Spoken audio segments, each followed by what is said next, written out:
Hola a todos, ¿cómo van? Hola, hola. Bueno, hoy les traemos a una súper invitada, a Juanita Londoño, para esta nueva inmersión. Pues como ustedes saben, esta es una sesión súper internacional. O sea, nosotros estamos en Milán, acá en Italia. Acá de hecho son las 2 de la tarde. Y Ujú. estamos hablando con Juanita que está cerca a Boston. Nos va a hablar de un tema súper interesante que es, digamos, la parte ética en general en el mundo y pues un poco el enfoque en la parte creativa. Entonces, pues gracias por acompañarnos y Juanita, muchas gracias. ¿Cómo estás? Bien, un gusto, qué emoción. A Juli la conozco hace mucho tiempo, pero qué rico conocerte a ti. Y nada, un honor, yo la más fan, Juli sabe, del Sabueso, entonces qué feliz estar acá con ustedes. Ay, No, Juanis, muchas no, gracias. muchas gracias por aceptar la invitación. Yo, desde que conocí todo tu proyecto enfocado a esto, pues siempre me pareció súper importante, como que los creativos en general, no solo el diseñador, sino toda esta industria y es todo este universo, pues es como un tema que resulta ser un tanto ajeno o es algo de lo que no se habla pues a menudo, así que para nosotros pues definitivamente también es un honor que puedas compartir con nosotros este proyecto. Pero antes de entrar específicamente a hablar de él, obviamente queremos saber de ti, que le cuentes a la gente quién es Juanita Londoño, de dónde viene y qué hace. Bueno, a ver, Juanita.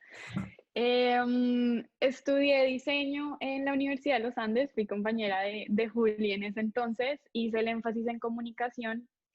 Y digamos que yo siempre estuve muy dividida entre la literatura y el diseño, entonces hice dos opciones, una en edición literaria y otra en escritura creativa, solo porque creo que no podía graduarme sin tener esa experiencia.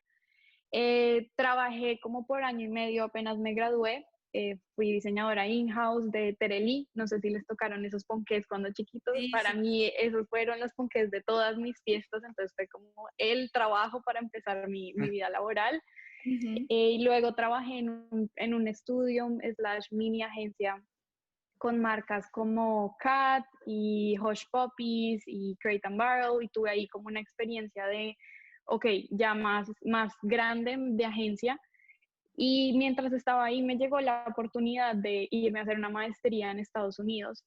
Yo había aplicado a SCAD para un pregrado y al final nunca me fui por diferentes razones y en ese entonces me llamaron y me dijeron, mira, tenemos tu información, capaz te interesa una maestría. Yo en ese entonces cero que estaba, digamos, pensando en eso Ujú. y por cosas de que te pusieron ahí porque tocaba, acabé yéndome para Estados Unidos, pues viniendo para Estados Unidos en septiembre del 2017. Ujú. Hice mi maestría en diseño gráfico, experiencia visual. Me gradué hace un año y fui practicante, apenas me gradué en una agencia en San Francisco. Digamos que me he movido por muchos sitios para aprovechar y ahorita ya estoy pues viviendo acá en Massachusetts y trabajo en una compañía que es dueña de diferentes supermercados, Ok, súper. así como de lo laboral. Ujú. Y mío, una apasionada de los visuales, la visualización de datos me fascina y soy una ñoña y ahora amo la ética y todo lo que tiene que ver con ética me lo leo. Ujú. Wow, no, súper. Creo que hiciste un gran resumen de la Juanita que conozco, que quiero con todo mi corazón. Así que nos gustaría hacer como un poquito de para atrás, justo en el momento cuando haces tu maestría, que es el momento en donde queremos saber, en dónde aparece el tema de la ética, ¿no? Cómo sale o cómo se detona en ti esa intención de querer hablar de ese tema. Yo creo que un poco mi proyecto de grado en los Andes, ya ese tema como que se sembró en mí. Encontré una teoría que para mí ancló todo y luego les hablo de eso, pero básicamente siempre he estado muy interesada en las historias de las personas y en cómo llegamos a ser quienes somos y un poco el tema de la ética está alineado un montón con eso, con cómo creciste, cómo te criaron, las personas y los ambientes con los que te has cruzado. Entonces, para mí, como esa búsqueda de entender a otras personas, por algún motivo me acabó llevando en esa dirección y creo que tuve un profesor, Jody Joya, que fue como la persona que casi que guió toda mi maestría y él siempre nos cuestionaba mucho lo que estábamos haciendo como diseñadores y creo que inconscientemente eso me empujó a ir mirando, ok, quién es Juanita y cómo quiero desarrollar mi práctica como diseñadora y parte de la idea de tu proyecto de grado en la maestría no es como hice un proyecto de grado, chao, sino que de verdad ellos buscan que lo que uno haga sea algo que va a nutrir la práctica del diseño. Entonces creo que encontrar esa oportunidad o ese huequito respecto a la ética en nuestro campo creativo fue la oportunidad que yo vi para aportar al área, digamos. Listo, Juan, y súper, qué nota, de verdad que creo que todos nosotros deberíamos poder, sobre todo en nuestra formación como diseñadores o como creativos, tener en cuenta sobre todo esto, cómo aportamos desde nuestro ser a nuestra disciplina, a nuestro ejercicio diario. Y bueno, estamos aquí justamente porque queremos saber de este proyecto. Entonces, desde este momento, el micrófono es tuyo para que nos cuentes muy bien y nos lleves un poco en esa narrativa de lo que fue tu proyecto y de la forma que está tomando ahora.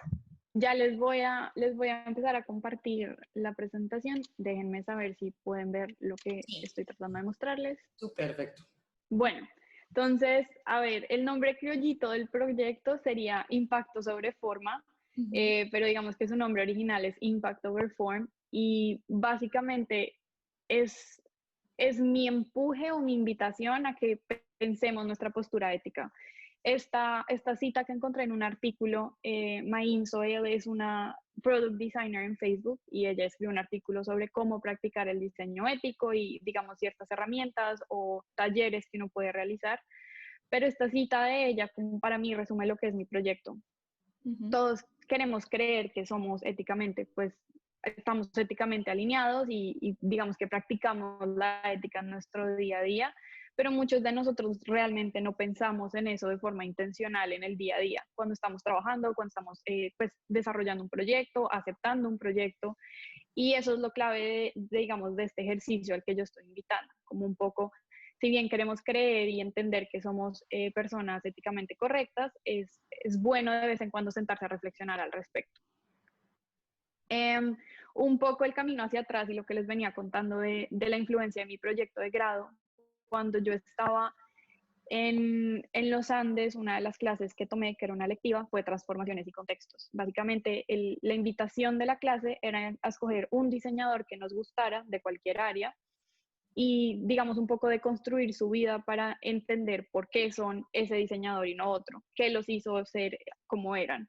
Entonces, yo escogí a Kukuxumuksu, que es un nombre artístico, pero realmente se llama Mikel Urmeneta, y él es conocido por estas ilustraciones, capaz han visto el torito azul, que es el icono de la fiesta de San Fermín. Sí. Pero lo que encontré fue que él cuando era pequeño hacía muchos road trips con el papá y el hermano, y parte del ejercicio del papá para mantenerlos como, digamos, interesados en esos viajes, era que les pedía que dibujaran todo lo que vieran en el camino, en ese trayecto. Y una vez llegaban al destino, se sentaban a crear historias alrededor de esos dibujos. Mikel empezó a enfocarse mucho en animales, pintaba solo los animales que veía y les creaba, digamos que personalidades a esos animales. Entonces, si tú traduces como esa situación tan pequeña y que pareciera un poco superficial a su hacer de hoy en día, te das cuenta que hay una conexión bastante clara entre, digamos, estos personajes de una vaquita representando a Marilyn Monroe, o este toro que representa la fiesta de San Fermín y todos los personajes que corren durante esta feria. Entonces un poco eso, como una situación que puede parecer un poco superficial y pequeña, como dibujar mientras vas en un carro, se transformó en la práctica de él de hoy en día. Y ese ejercicio me hizo un poco decir, ok, ¿quién es Juanita? ¿Y por qué Juanita hace lo que hace, le gusta lo que le gusta y de dónde salieron como esas influencias? Entonces, mi mamá es diseñadora gráfica e ilustradora y mi papá es dueño de una editorial médica. Entonces, ahí está Juanita en el diseño y en la literatura, clarísimo. Desde muy chiquita, esta foto me fascina porque es literalmente mi infancia. Mi mamá enseñándome a usar ecolines, no sé qué edad tenía ahí, pero demasiado pequeña, y fue como una exposición muy temprana al diseño, al arte, a como un mundo súper creativo. Entonces, si bien no todos los ejemplos son tan evidentes como, digamos, el de Mikel o el mío o ese amigo que uno sabe que el papá es abogado, entonces él es abogado, la mamá es médica, entonces él es médico, todos tenemos momentos que detonaron estar donde estamos. Y en esa búsqueda de entender una justificación o de dónde salió eso, digamos que encontré una teoría que ya confirma que es un hecho. Entonces, Kurt Lewin, que es el padre de la psicología social experimental, habla de la teoría del campo, donde básicamente nosotros como seres humanos somos el resultado de todas esas como situaciones y momentos que nos hacen ser quienes somos. Y parte de nuestros valores, creencias, básicamente el ser, viene de lo que escogemos de cada uno de esos entornos. Entonces, mi proyecto empezó a girar un poco alrededor de, ok, ¿qué pasa si a ti nunca te exponen a una postura ética? ¿Cómo vas a hacer tú si nunca supiste lo que es eso? Un poco ese ejemplo, no sé si les tocó alguna vez, que un niño no sabe que una llama quema hasta que la toca. Le pueden decir, el fuego quema, pero hasta que no va y lo intenta, no entiende realmente qué es quemarse. Entonces es un poco eso, como, ok, hasta que yo no vea mi postura ética, no puedo entender dónde estoy parada. Y digamos que con todo eso, lo que ya les venía diciendo, un poco un diseñador que es consciente de su estándar ético y de la importancia de la ética, pues puede tomar decisiones informadas. Para bien o para mal, eso ya es cuestión de, digamos, la persona, el diseñador, el personaje del que estemos hablando, pero el que lo sabe es el que vive con eso. Y una cosa súper clara aquí que quiero como hacer el disclaimer es, yo empecé el proyecto enfocado en creativos, como en su mayoría diseñadores, por el entorno en el que yo estaba en ese entonces. SCAD es una universidad de arte y diseño, entonces todo el mundo está, digamos, en ese mismo nicho. Pero a medida que empecé a socializar el proyecto, pues encontré otras áreas que eran súper claves a empezar a involucrar, en especial ahorita que un poco lo que hablaba Juli, los equipos son multidisciplinarios. Y no es solo el diseñador, sino tienes el project manager, tienes el copy, tienes un montón de personajes que empiezan a interactuar con lo que se está creando y se está poniendo afuera. Entonces, digamos que ese momento, esa realización, hizo que se abriera un poco la vista con la que estaba mirando el proyecto.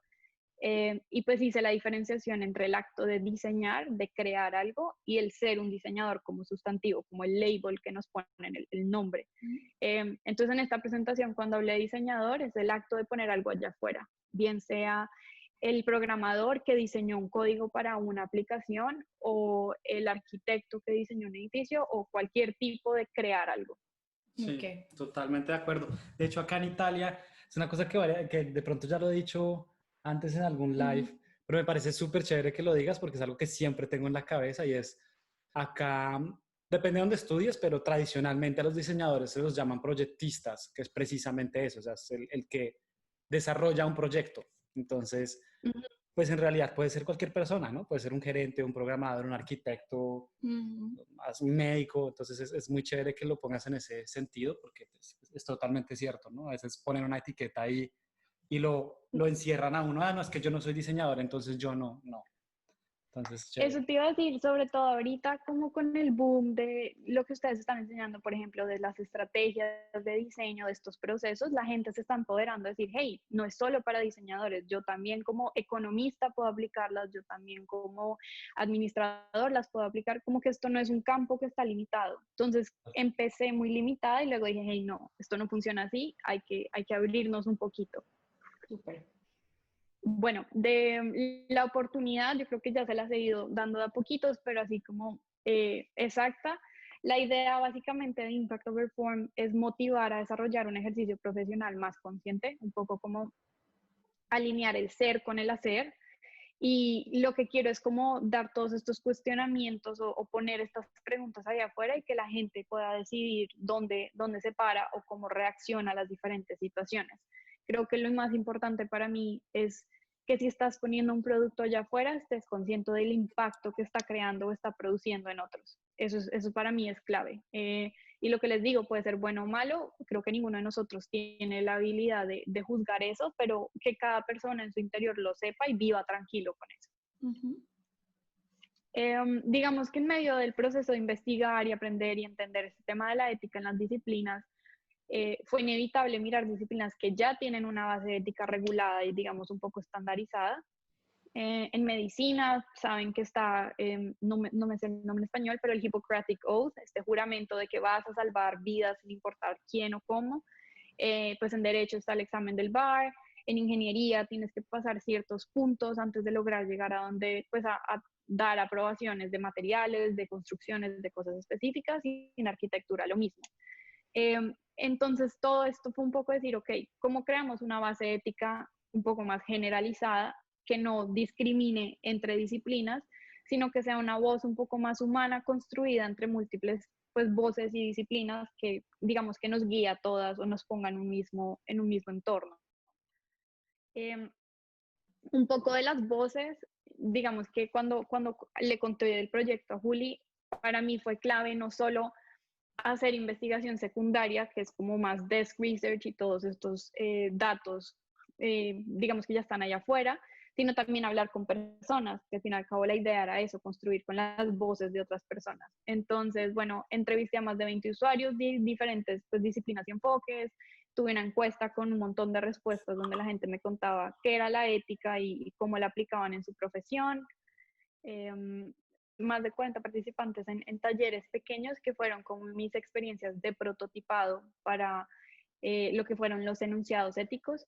Y luego del lado del desk research, pues estas son algunas de las personas que miré, que creo que son las que más resalto. Teoría del campo, que ya les hablé de eso. El peligro de la historia única es una TED Talk, no sé si la han visto, si no, se la súper recomiendo. Chimamanda Adichie es una novelista nigeriana y ella habla de lo peligroso que es quedarse como en esa ventanita única de lo que uno conoce, la importancia como de abrir el espectro y conocer otras historias. Mike Montero es un diseñador que respeto enormemente, es de los pocos que he encontrado que habla fuertemente de la ética y critica a los diseñadores por ser inconscientes en esta área. Tiene un libro que sacó hace recientemente que es Ruined by Design, como arruinados por diseño, y es básicamente cómo los diseñadores arruinamos el mundo y qué podemos hacer para empezar a arreglarlo. Entonces, ese es todo en mi biblia de libros. El currículo, la escuela de lavabos, que creo que se conecta un poco con lo que estabas diciendo ahorita, Nico, esta idea de que si bien yo tengo un área de expertise, debo poderme mover de forma cómoda en otras. Eso fue para mí clave de pensar, la base ética debería estar en todo lo que aprendemos. Un poco desmitificar la idea de que a ti te enseñan ética en esta clase harta de la universidad y más bien como traerla entrelazada en todo lo que estamos practicando. Si estoy usando tipografía, hay una ética detrás de eso. Si estoy usando referencias, hay una ética detrás de eso. Un poco más en el corazón de lo que hacemos. Víctor Papanek, súper crítico del diseño, nos mencionó a los diseñadores como una raza peligrosa. Entonces es una referencia súper grande de, hey, qué están haciendo y cómo lo están haciendo. Él dice que los diseñadores tienen un poder enorme y que andan por ahí sin ley ni orden. Y bueno, Kate Raworth, que tiene el modelo económico de la dona, no sé si lo han visto, pero es esta idea como de mejorar la forma en la que vemos la economía para que sea más justa con todo el mundo y no solo un crecimiento para los, digamos, los más ricos o los más empoderados.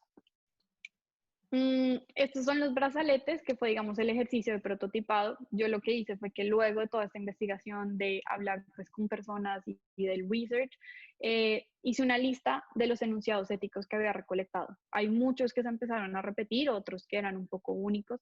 Empecé con una lista como de 45 y en estos talleres le fui pidiendo a la gente que hiciera como un brazalete ético. Me acuerdo que Juani, que era mi compañera de apartamento en ese entonces, me soltó la idea y para mí fue como, obviamente hay que usar esto. Entonces la idea del proyecto, o pues del ejercicio, era que estaban los enunciados en un papelito y les decía, escojan los que más les hable a ustedes, 5 o 6, y diseñen como un charm para representar cada uno. Y luego cada persona se sentaba a contarme la historia de por qué esos eran como sus statements éticos y por qué para ellos eran como no negociables, eran el corazón de lo que hacían en su día a día. Y se fue como decantando hasta que quedé como con estos 16 enunciados que representan todas esas voces que ya les comenté antes, que resumen esa búsqueda de qué quiere decir ético para diferentes disciplinas y cómo lo aplican en su día a día. Y a partir de esto lo que hice fue como crear un modelo donde cada persona se traduce a una forma. Entonces las formas que ven colgando del techo son cada uno de los personajes que participaron en el taller y que dieron sus enunciados. Esta es una foto de lo que fue la exhibición final, como de la presentación de la tesis, y tenía las figuras de cada persona que las imprimí en serigrafía para que se pudieran pues ver translúcidas. Cuando te parabas donde está la niña de camiseta de rayitas, veías todas y cómo se empiezan como a sobreponer entre ellas y empiezas a ver situaciones comunes entre los diferentes pues personajes. En la parte de atrás pueden ver como todas las formitas ya impresas. Los brazaletes también fue para mí clave, como contar esa historia de dónde venían las formas. Y esta es como la vista general, que yo creo que cuando le encontré el corazón al proyecto fue cuando me empecé a dar cuenta de los patrones que empezaban a aparecer cuando sobreponía las formas. Entonces, por ejemplo, algo que a mí me impactó muchísimo fue que yo traté de contactar, digamos, amigos de mis papás o a personas que se salieran un poco de la edad en la que yo estaba, porque en la universidad todo el mundo estaba como entre los 20, 40 años. Entonces, cuando mapeé a las personas que iban de 50 para arriba, empecé a ver que habían enunciados que no elegían. Por ejemplo, impacto sobre forma o diseñar con el cliente en mente. Lo que a mí me decían, digamos, compañeras de la universidad de mi mamá era, para nosotros eso no era un tema. A mí venían y me decían, hágame un afiche que sea rojo con verde y el texto en esto. Chao. Entonces, nunca para ellos fue un tema el preguntar por qué, para qué se necesita el afiche o se necesita un afiche, qué tal si hacemos otra cosa. Eso nunca fue parte de la práctica. Entonces, para mí fue súper interesante empezar a ver eso, cómo se generaban patrones que están alineados, vuelve y juega, con los universos en los que fuimos criados. Para ellos, en esa educación que tuvieron en ese entonces, no era un tema, pero hoy en día es un tema súper importante. Y pues los diseñadores estamos casi que cuestionando y preguntando por qué todo el día para todo. Claro. Eh, No, y no solamente es contextual en cuanto o sea, es muy, o sea, no sé cómo decirlo, no es contextual solo al tiempo, sino al espacio, ¿no? O sea, como depende de tu generación, de en dónde estés, la ciudad, el país, o sea, la parte política, o sea, siento que en realidad, pues es una red que como que es muy fluctuante, ¿no? Porque también me gusta mucho eso de lo que veo de tu proyecto, o sea, que no es algo totalmente estático. O sea, cada vez hay nuevas tecnologías que nos van a abrir y pasa todo el tiempo dilemas éticos completamente nuevos. De hecho, hay un libro que se me olvida el título en este momento, a ver si lo pongo en los comments porque se me olvida el nombre, que habla precisamente de eso, habla como de estos dilemas, seguramente tú ya lo conoces, de estos dilemas como éticos de la industria 4.0 o de las nuevas como potenciales de las redes sociales, y pues que son cosas que nosotros como diseñadores estamos empezando a entender el potencial, pero de pronto no a ver también la parte de atrás, ¿no? Como de, ojo, espere, piense un momento dos veces y veamos para dónde vamos, ¿no? Que es muy Sí, chévere. yo creo que es impresionante ver lo que tú dices, como la evolución de también las éticas son esta cosa viva que está cambiando constantemente. Y algo que yo le digo a las personas que hacen el ejercicio es, esta es tu forma hoy y es muy posible que en un año seas una cosa completamente distinta. Esta es una foto de la Juanita del 2020 y ya veremos qué pasa en un futuro. Pero, por ejemplo, un tema ahorita súper importante en la ética es todo este tema de machine learning y la inteligencia artificial y cómo estamos como empoderando las máquinas, pero ellas solitas están Mm. cogiendo para otro lado. Y me encanta además que hayas mencionado que es algo fluctuante, porque era una de las preguntas que tenía en mi cabeza, porque hice este ejercicio en su momento, cuando me pediste hacer el brazalete y hacer todo lo demás, yo elegí 5 statements. Y hoy, cuando hacía el ejercicio nuevamente en el formulario pues, que me mandabas, eh, yo estaba pensando justamente eso. Yo dije, yo no creo que yo los que esté escogiendo hoy sean los mismos que escogí cuando Juanita me hizo hacer el ejercicio la primera vez, lo cual a mí me generó un conflicto. Y yo dije, pues pucha, también es que la palabra ética como sola, creo que tiene una carga y una connotación como fuerte de manera social en todos los seres humanos, en donde creemos que está alineado con nuestros principios, con nuestros valores y que es algo que uno pues está escrito sobre piedra y no debería pues nunca como saber, o sea, saber muy bien qué límites cruzar y qué no. Y obviamente cuando yo fui consciente de que esos statements que elegí antes y los que son ahora pues son distintos, me cuestioné y dije, tal vez, ¿qué pasa? No tengo una postura ética sólida, no sé, y me encanta escuchar que lo ves como un concepto que no está escrito sobre piedra precisamente y que puede fluctuar con respecto a las enseñanzas y los aprendizajes que te va mostrando la vida, y que si hoy para ti el preguntar 15 veces por qué tiene más importancia que lo tuvo hace 5 años, pues está perfectamente bien. Es algo que la vida misma te enseñó, que hoy es una ley que tú no vas a estar dispuesta a romper o a sacrificar. Sí, total. O sea, la forma en la que yo lo vi y lo expliqué a los creativos en su momento es, todos hemos visto el portafolio que teníamos en el pregrado y decimos, ay, yo, ¿en qué momento se me ocurrió que esto era una buena idea? Esto es lo mismo. En ese entonces, Juanita estaba pensando en otra cosa. Hoy en día su enfoque, sus creencias, su mirar al futuro es distinto. Y eso está bien. Somos seres que cambian, que se transforman, que crecemos. Y me pasa mucho que hago este ejercicio, por ejemplo, con equipos, y todos dicen, eligen el primero, ser honesto y transparente, creo que es. Y una persona no lo elige y dice, soy mala persona, ¿será que soy deshonesto? No, no quiere decir que no eres, no se quiere decir que eres deshonesto, sencillamente tienes otro enfoque, lo ves distinto y eso está perfecto. Claro. Cierto. Bueno, ya así para cerrar, un resumen de qué es hoy en día este proyecto y qué ha pasado con él. Digamos que uno de los temas más grandes que yo le decía a Juli es, yo he socializado mucho este proyecto, pero en nichos muy controlados. Entonces, cuando hice mi práctica en San Francisco, la agencia creó un evento que se llamaba North by North Bay, inspirado en South by South Bay, que es como el proyecto grande de diseñadores. Ellos hicieron su versión pequeña, invitaron a diferentes personajes pues, de la industria, gente de la organización, le dijeron el que quiera postularse, pues pasa los filtros y vemos si queremos que presente. Yo presenté y digamos que eso fue un entorno controlado. Pero me he metido mucho en el tema de hacer charlas y conferencias, digamos, un poco lo que hicimos acá hoy para contar y dejar a la gente pensando. El hecho de que la gente salga de aquí pensando ya para mí es ganancia. También mutó un poquito a ser una especie de servicio de consultoría, una radiografía de ética en los equipos. Entonces, en la compañía en la que estoy actualmente, yo inicié trabajando en el laboratorio de innovación y en mayo ellos cambiaron digamos, de director y yo decidí cambiar de área. Entonces el director nuevo supo el proyecto y me dijo, quiero como hacer esto, una radiografía de mi equipo, de los líderes de mi equipo y ver cómo nos mapeamos.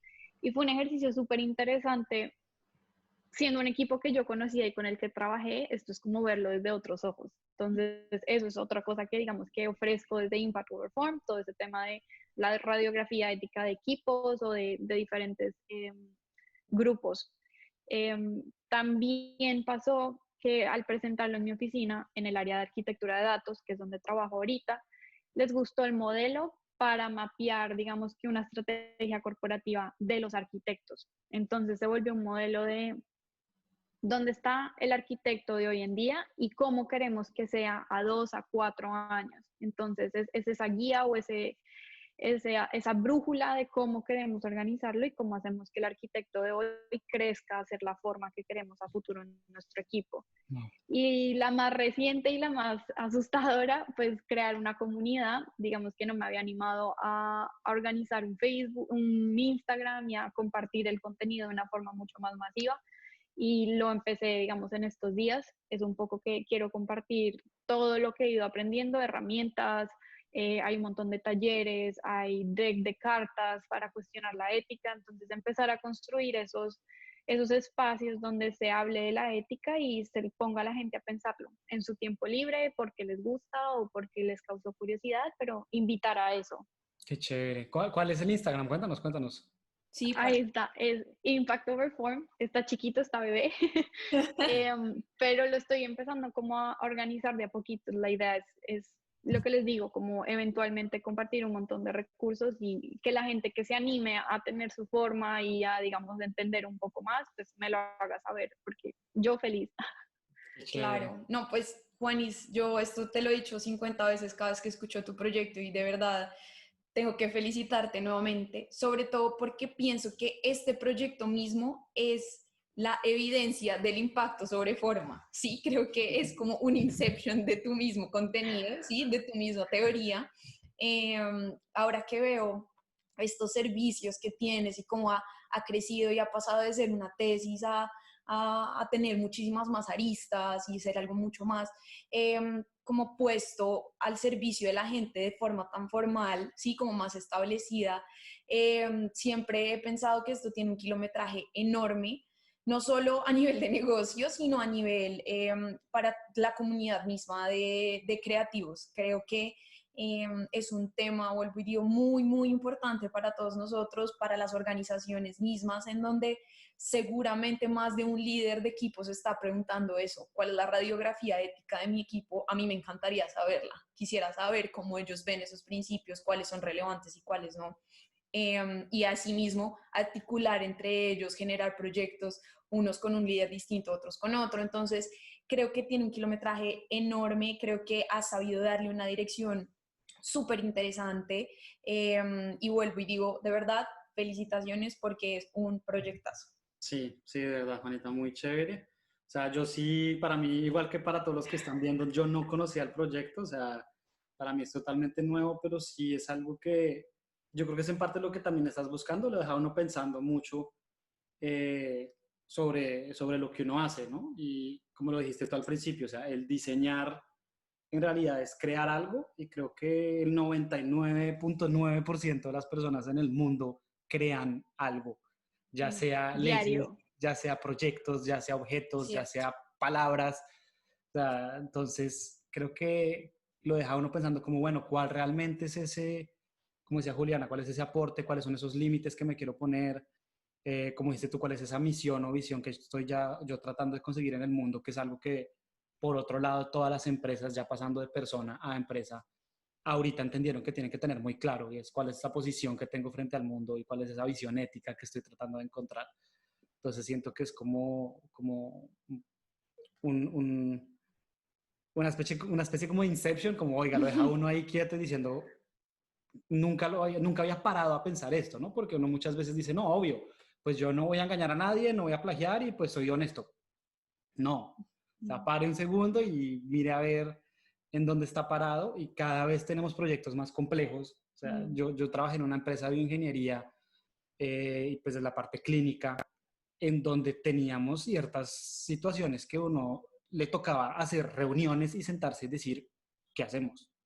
O sea, entonces, muchas veces tener un mapita es muy interesante. De hecho, hay empresas, por ejemplo, me pasó, y esto es lo último que digo acá, y es, me pasó, en alguna época estuve haciendo un proceso para Johnson Johnson y Ajá. me pareció increíble. Yo le contaba a Juliana, ellos tienen una línea abierta 24 horas, o sea, una línea de emergencias, en donde cualquier empleado de Johnson puede llamar a preguntar sobre dilemas éticos para ver si están en línea o no con la Wow. misión de la empresa mundial. O sea, yo llamo, me contesta una operadora, le digo, venga, mire, me está pasando esto con mi equipo, no sabemos qué hacer.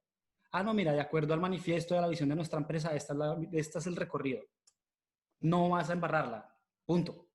Entonces es increíble, ¿no? O sea, uno a veces piensa como no, pero en realidad sí se usa mucho. Entonces, de verdad, Y muchas gracias. sí, y simplemente para agregar, pienso que como personas igual nos enfrentamos a estos dilemas éticos a diario en nuestra práctica de la profesión, en nuestra vida también personal.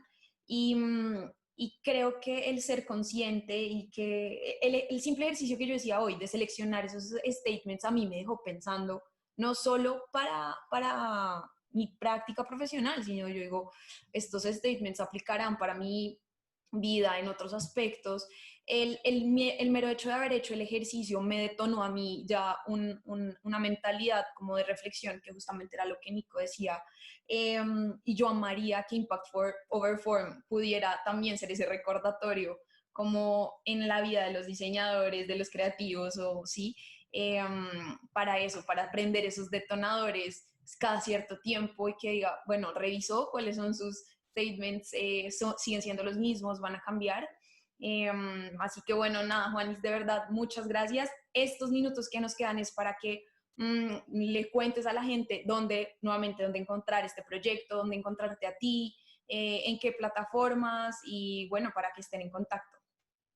Bueno, lo que les contaba, empecé el Instagram hace poquito y estoy subiendo pues material, es @impactoverform en Instagram.